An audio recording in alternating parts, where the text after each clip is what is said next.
ఇది నాకిచ్చి. ఇవ్వను, ఇటివ్వు. లక్కీ నా జుట్టు వదులు. లక్కీ బుద్ధిగా కదలకుండా కూర్చో. నువ్వు చదవ్వు, ఇంకొకరిని చదవనివ్వు. ఎవరిని డిస్టర్బ్ చేయకు.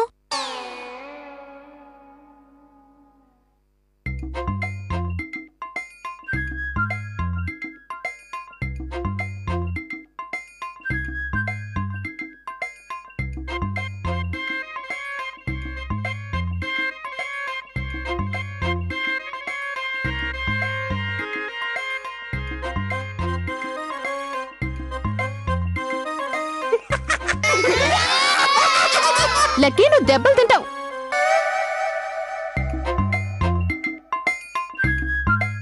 కిట్టు గారు, మీరిక్కడేం చేస్తున్నారు? టీచర్ గారండి, నేను చదువుకుంటాను. అదే ఏంటంటే నేను పిల్లలతో కలిసి చదువుకుందామని అవి సీడీలు పిల్లల కోసం తెచ్చాను. తేగానే ఇవ్వాలనిపించి ఇచ్చేశాను. చాలా బాగుంది, ఇచ్చేశారుగా. ఇక మీరు వెళ్ళండి ఇక్కడి నుంచి. మీరంతా వినండి, సీడీలు తర్వాత చూదురు గాని. ఇప్పుడు కొంచెం శ్రద్ధగా చదువుకోండి.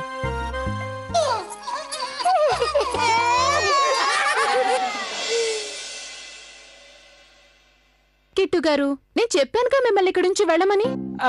అలాగే టీచర్ గారండి, వెళ్తున్నాం. అది ఏంటంటే వెరీ సారీ అండి.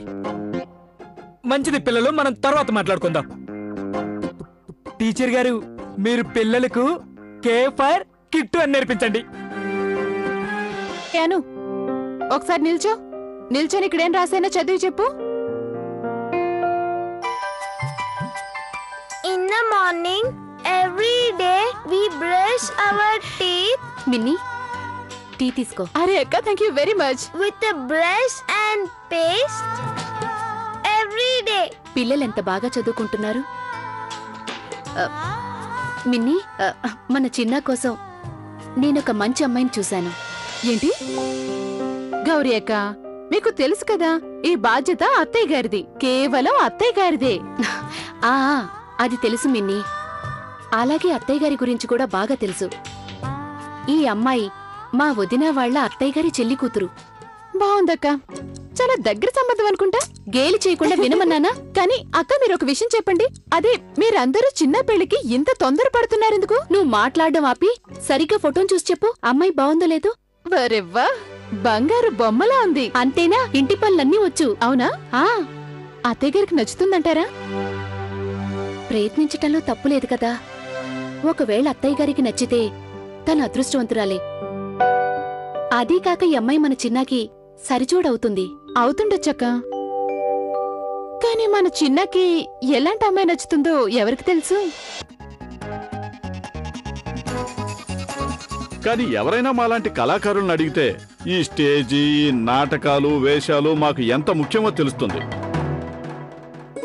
నిజానికి కార్తిక్, మీరు హనుమంతుడిలా సంజీవిని తెచ్చి మమ్మల్ని బతికించారు. మాలోని కళకి, ఆశలకి పునర్జన్మనిచ్చారనుకోండి. శుక్లా గారు, మీరేం టెన్షన్ పడకండి. దేవుడి దయతో మనకంతా మంచి జరుగుతుంది. అదే నాకు కొంచెం లేట్ అవుతుంది. నేనిక ఆఫీస్కి వెళ్తాను. కార్తీక్, కాస్త ఆగు, నేను నీతో ఒకటి చెప్పాలి. నాకు ఆఫీస్కి వెళ్ళే టైం అయిపోయింది. ఏదైనా ఉంటే మనం సాయంత్రం మాట్లాడుకుందాం. బాయ్. శుక్లా గారు, ఫైల్.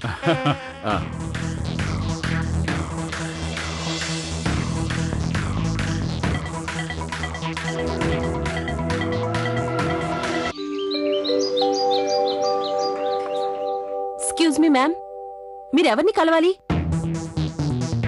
సూర్యనారాయణ, ఆ అమ్మాయి నాపు. Hello madam.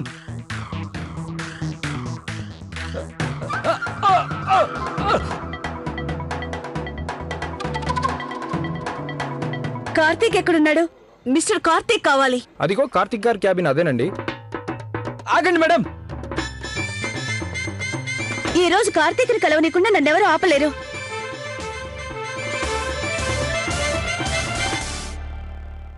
సార్, ఈ మేడం ఆకుండా క్యాబిన్లోకి వచ్చేసింది.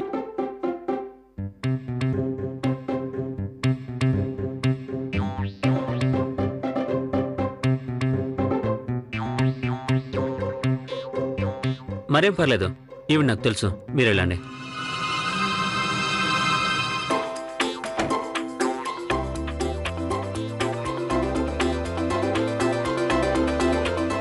నువ్వు మరో నాటకం ఆడటానికి ఇప్పుడు నా ఆఫీస్కి డైరెక్ట్ గా వచ్చేసావా? నేనేం ఆడటం లేదు, నువ్వే అనవసరంగా నాతో నాటకాలు ఆడుతున్నావు.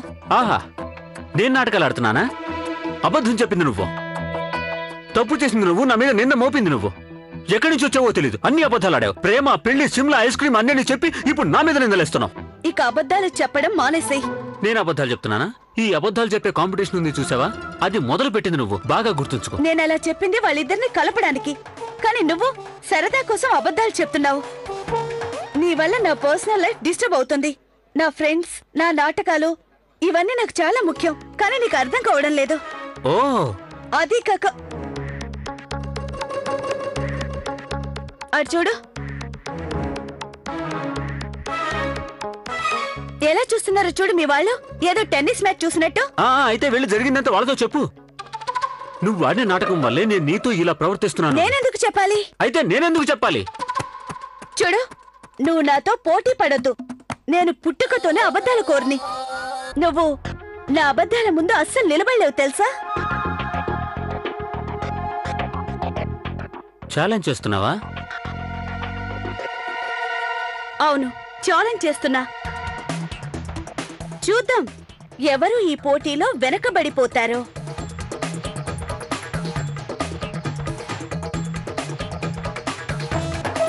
సిద్ధమా మరి?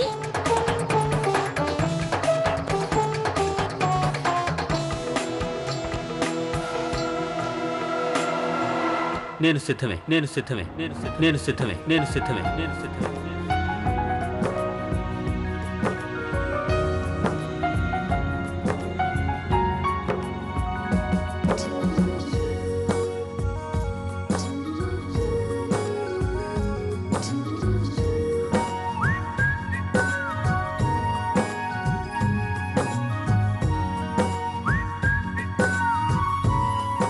మంచిది మిస్టర్ కార్తీక్, నీ ఓటమి కోసం సిద్ధంగా ఉండు. నేను అబద్ధాలు చెప్పడానికే పుట్టాను, అందుకని నువ్వు నిజం చెప్పక తప్పదు.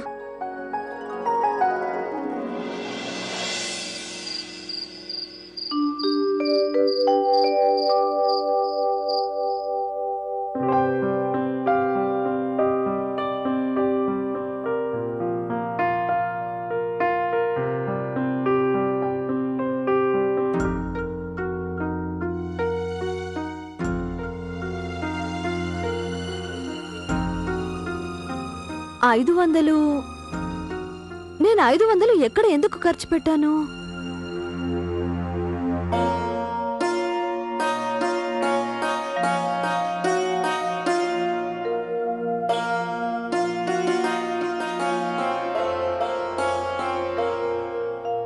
ఏమైందమ్మా సిమ్రన్, చాలా టెన్షన్ గా ఉన్నట్టున్నావు? అదేం లేదత్తయ్య, అది ఇంటి పద్దులు లెక్క చూస్తున్నాను. అలాగే చూడు, నీకు బాగా తెలుసు కదా ప్రతి ఆదివారం నాకు లెక్క చూపించాలని.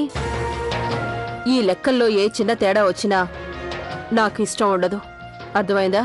మీరు ఆ విషయాన్ని నాకు వదిలేండి అత్తయ్య, నేను లెక్కలన్నీ చాలా జాగ్రత్తగా చూసుకుంటున్నాను.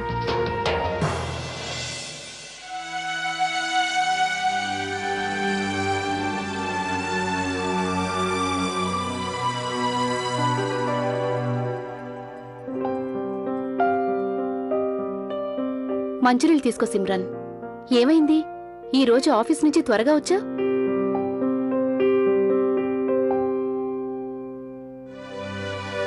సంగతేంటో చెప్పు, ఏదో సీరియస్ గా ఆలోచిస్తున్నావు? ఏం లేదక్క, ఆఫీస్ లో వర్క్ ఎక్కువైంది. అవునా? ఇది చూడు, ఈ ఫోటో మా వదిన వాళ్ళ అత్తగారి చెల్లెలి కూతురుది. నేను కార్తీక్ కోసం చూస్తున్నాను. ఎలా ఉంది? చాలా బాగుంది. ఎవరిదా ఫోటో? నేను కూడా చూస్తాను. ఈ అమ్మాయిని నేను కార్తీక్ కోసం చూస్తున్నాను. ఈ ఫోటో వచ్చినప్పుడు నువ్వు ఇంటర్వ్యూ కోసం బయటికెళ్ళావు. నేనప్పుడే అనుకున్నాను, అత్తగారికి చూపించడానికి ముందే మీ ముగ్గురికి చూపించాలనుకున్నాను. మీ అందరికీ నచ్చితేనే అత్తగారికి చూపించాలని. మనకి బాగా తెలుసు కార్తీక్ పెళ్లిచూపుల్లో జరిగిందేమిటో. అందువల్ల అత్తగారు ఈసారి అన్ని విధాలా పరీక్షించాకి ఒప్పుకుంటారు. ఎగ్జాక్ట్లీ. కానీ అక్కయ్య, నా విషయంలో కూడా అత్తగారు బోల్డ్ అంత టైం తీసుకున్నారు. అది ఎందుకంటే ఆమెను అన్నారే. ఇప్పుడు కార్తీక్ కాబోయే భార్య విషయంలో కూడా ఇంకా ఎంతో జాగ్రత్తగా ఉంటారు. ఎలా అంటే కుటుంబ మర్యాదలు, ఇంకా వంట పనులు, అకౌంట్స్ చూడడం లాంటివి. అవన్నీ మామూలే. అత్తగారు తన కోడళ్ళందరూ సంప్రదాయంతో పాటు ఇంటి పనులన్నిట్లో పర్ఫెక్ట్గా ఉండాలని చూస్తారు. మీరంతా అలా ఎందుకు చూస్తున్నారు? క్యాబిన్లోకి ఒక అమ్మాయి వెళ్ళింది. లోపల అసలు ఏ రామాయణం జరుగుతుందో ఏమో. రామాయణమా? అదేంటో నేనెళ్ళి చూస్తాను.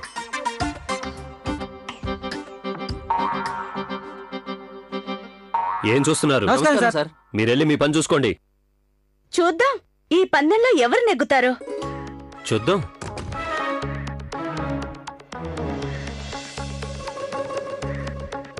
ఇక్కడంతా బానే ఉంది కదా?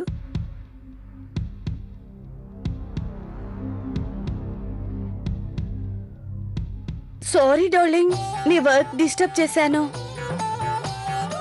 డార్లింగా? పర్లేదులే, రాత్రికి మనం అన్నీ మాట్లాడుకుందాం.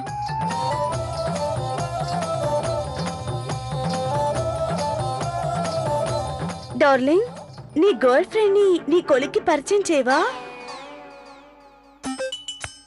ఆహా, గర్ల్ ఫ్రెండ్ ని కాదు, ఫియాన్సీని.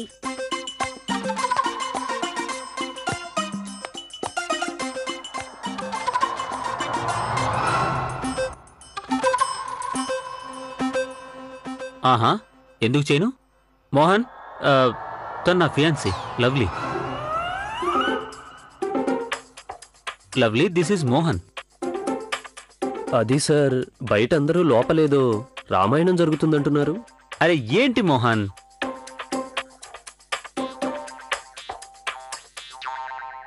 ఎక్కడ ప్రేమ ఉంటుందో అక్కడ చిన్న చిన్న గొడవలు ఉంటూనే ఉంటాయి. ఏం లవ్లీ, నిజమే కదా?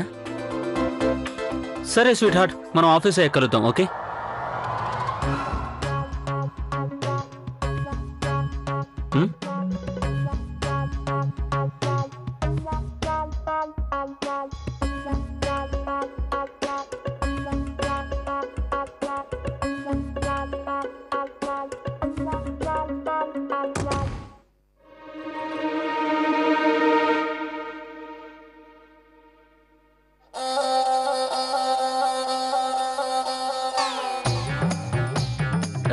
Okay, bye. బాయ్.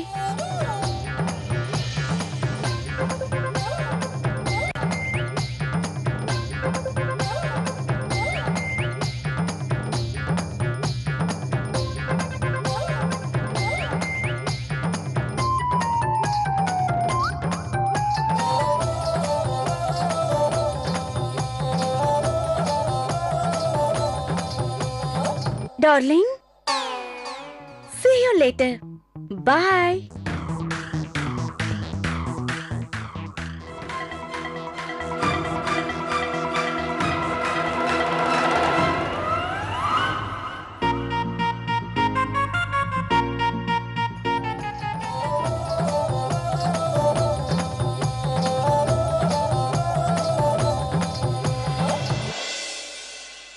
కార్తీక్, నాకు ఒక విషయం చెప్పు.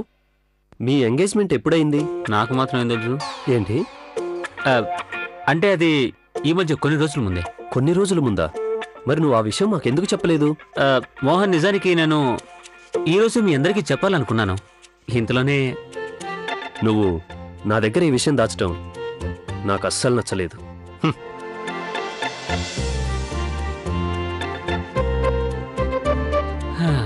బాగా ఇరుక్కుపోయావురా. నేను చాలా బాగా ఇరుక్కుపోయాంతారా. ఆ కార్తీక్ ని మరో రూట్ లో హ్యాండిల్ చేయాల్సిందే. నీకు తెలుసు కదా, నా థియేటర్ బ్యాచ్ సర్వస్వం అని, నా ప్రాణమని. నా లైఫ్ లో దొరికిన ఆనందాలన్నీ ఈ బ్యాచ్ తోనే నాకు దొరికాయి. నేను వాటిని వదులుకోలేను. అయితే సరే, నీకు ఆ థియేటర్ బ్యాచ్ అంత ఇంపార్టెంట్ అయితే కార్తీక్ తో చేసిన ఛాలెంజ్ మర్చిపో. No way. మర్చిపోవడం అంటే ఓడిపోయినట్టే. కార్తీక్ తో ఓడిపోవడం నేను ఒప్పుకోలేను. అతను నాతో పందెం కాశాడు, దానికి జవాబు నేను నా స్టైల్లో ఇస్తాను. మాకొకసారి నాటకానికి స్పాన్సర్స్ దొరికితే చాలు, ఆ తర్వాత అతని సంగతి చెప్తాను. నాకు ఇలాంటి విషయాలేవీ తెలీదు, కానీ నీకు తెలుసుగా నేను ఇప్పుడు పార్టీకి వెళ్ళాలని. ఈ ఇంట్లో ఏ పని టైం ప్రకారం జరగదు. ఏంటి గోలా? మాట్లాడరేమిటండి? ఇప్పటికే ఆలస్యం అయిపోయింది. పైగా నాకు తెలుసు మాలతీదేవి గారు మీరు చాలా బిజీ అని. నా పనులు చేయడానికి మీ దగ్గర టైం ఎక్కడ ఉంటుంది? నెమ్మదిగా మాట్లాడండి. మీరు చెప్పిన పనిని ఏది చేయకుండా ఉన్నానో చెప్పండి చూద్దాం. ఇది చూడు, ఈ సూట్ ని లాండ్రీకి పంపించమని చెప్పి ఎన్ని రోజులైంది?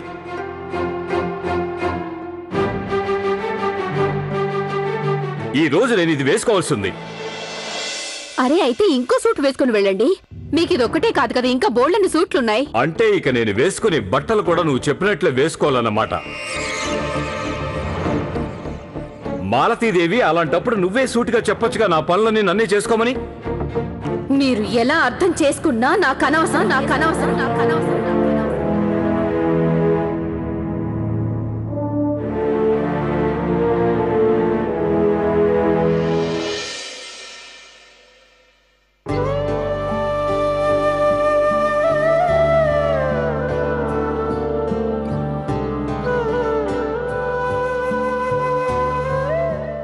అమ్మా నాన్న ఇద్దరు ఒకరినొకరు ప్రాణంగా ప్రేమించుకుంటారు. ఎప్పుడూ అలాగే ఉంటారు. గొడవకు కారణం ఏదైనా కానీ ఇద్దరూ కలిసి ఎక్కువసేపు ఉండలేరు. లవ్లీ, ఇలాంటి గొడవలు ప్రతి ఇంట్లోనూ ఉంటాయి. మా ఇంట్లోనే చూడు, మా అమ్మ నాన్న కూడా అప్పుడప్పుడు గొడవ పడుతూనే ఉంటారు. సరే విను, ఇప్పుడు నాకు టైం అయింది. చేయాల్సిన పనులు చాలా ఉన్నాయి. నీకు గుర్తుంది కదా రేపు నా బర్త్డే అని? ఆఫ్ కోర్స్ గుర్తుంది. ఓకే, నేను అభయ్ నీ కోసం వెయిట్ చేస్తూ ఉంటాం. టైంకి రావాలి, లేట్ చేయకూడదు. Okay bye. Take care of you. Bye.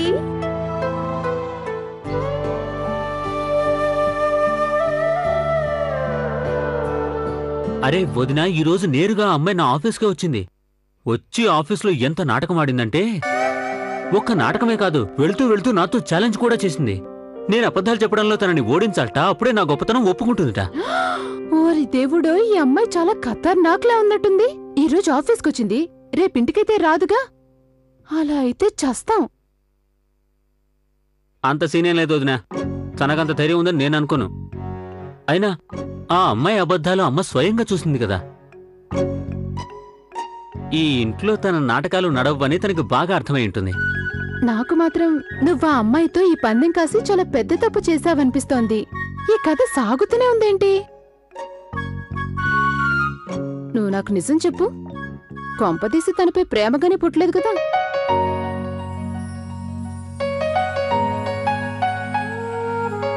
అలాంటిదేం లేదు వదినా.